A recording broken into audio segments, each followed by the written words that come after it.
Bonjour les amis, un autre jour, une autre marche, un autre jour, un autre challenge, un autre jour, un autre défi, un autre jour, un autre kilo ou gramme de perdu. Donc là, je suis en train de marcher sur le parc, je marche, il y a mes enfants qui jouent au football là-bas. Je les ai amenés jouer au football et j'en ai profité pour marcher. Pendant qu'ils jouent, je fais le tour du stade. Donc on en profite. Faire d'une pierre deux coups, ne pas se décourager, ne pas dire que oh j'ai pas le temps, oh je devais faire ceci, je devais faire cela. Avec le temps là, quand de m'asseoir et attendre qu'ils finissent de jouer, je marche 45 minutes. Je me suis préparée en conséquent avant de sortir de la maison. Donc j'ai pris les trucs de sport, je peux même courir. Je suis préparée. Ma préparation, c'est une partie qui me revient toujours à l'esprit en tant qu'Africaine. Pourquoi est-ce qu'en Afrique, quand nous construisons, quand nous planifions nos villes, nos villages, nous ne pensons pas à la communauté? Pourquoi cela? Quand je viens dans un quartier comme celui-ci, je vois la façon dont, c'est un nouveau quartier apparemment. J'ai conduit tellement pour retrouver cette adresse. C'est trop loin de là où nous vivons. Apparemment, c'est une nouvelle communauté qui sont en train de développer. Mais regardez, premièrement, ils trouvent une zone, une grande portion de la communauté qui transforme en parc. C'est-à-dire où les gens peuvent venir se recréer. Il y a des stades de football, comme celui-ci où mes enfants sont en train de jouer. Il y a les terrains de basket. Il y a une très très grande piscine communautaire. Il y a une salle où tu peux... Attendez. Là-bas, je sais pas, je vois même pas bien. Mais là, en face de moi, il y a un immeuble. Et c'est ce qu'on appelle la salle de fête au Cameroun, là.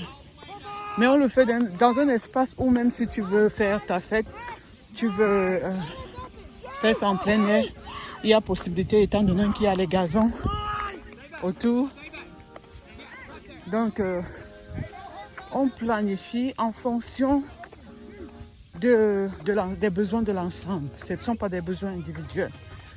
Mais dans nos pays, nous sommes tellement pauvres mentalement, tellement dépourvus du sens de bien-être communautaire qu'on ne pense qu'au bien-être personnel. Et le bien-être personnel ne passe que par le bien-être communautaire. J'étais à Douala il y a quelques semaines.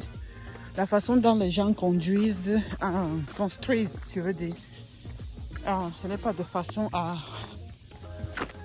aider et à promouvoir le bien-être communautaire et même le bien-être personnel, parce que les gens construisent les maisons sans laisser aucune servitude. Les barrières sont collées sur les unes les autres. Les barrières sont presque sur le goudron. Il n'y a aucun sens que quelqu'un peut avoir besoin de marcher. La route est faite sans trottoir. Je me demande, nous sommes des animaux, nous construisons pour les animaux ou nous construisons pour nous? Nous construisons pour nous ou pourquoi? Pour les rats, pour les souris? Moi, je ne comprends pas ce truc-là. Vous voyez tout un quartier comme ceci, les gens ont laissé ça. Je veux dire tout un quartier. Ça, ce n'est qu'un seul côté du parc. De l'autre côté là-bas, vous voyez, il y a une route là au milieu, il y a le goudron au milieu.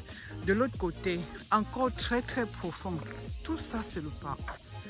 Tout ceci c'est le parc. Ils ne peuvent pas développer une communauté sans commencer par là. Parce qu'ils savent que l'être humain en a besoin. Et vous voyez la verdure. Au Cameroun, en Afrique, On a normalisé la déforestation. La déforestation, c'est quelque chose qui est pratiqué avec aisance chez nous. Les gens s'en vantent. Les gens se vantent de construire des maisons où il n'y a aucun arbre. Tout est cimenté. La devanture, la cour est cimentée ou bien dallée. C'est ridicule, c'est ridicule. Les enfants ont besoin de s'épanouir. C'est comme ça que nous tuons nos génies parce que quand les enfants ne sont pas épanouis, leurs génies ne peuvent pas se développer. Ils ne peuvent pas se réveiller. Donc, nous devons faire mieux, les gars.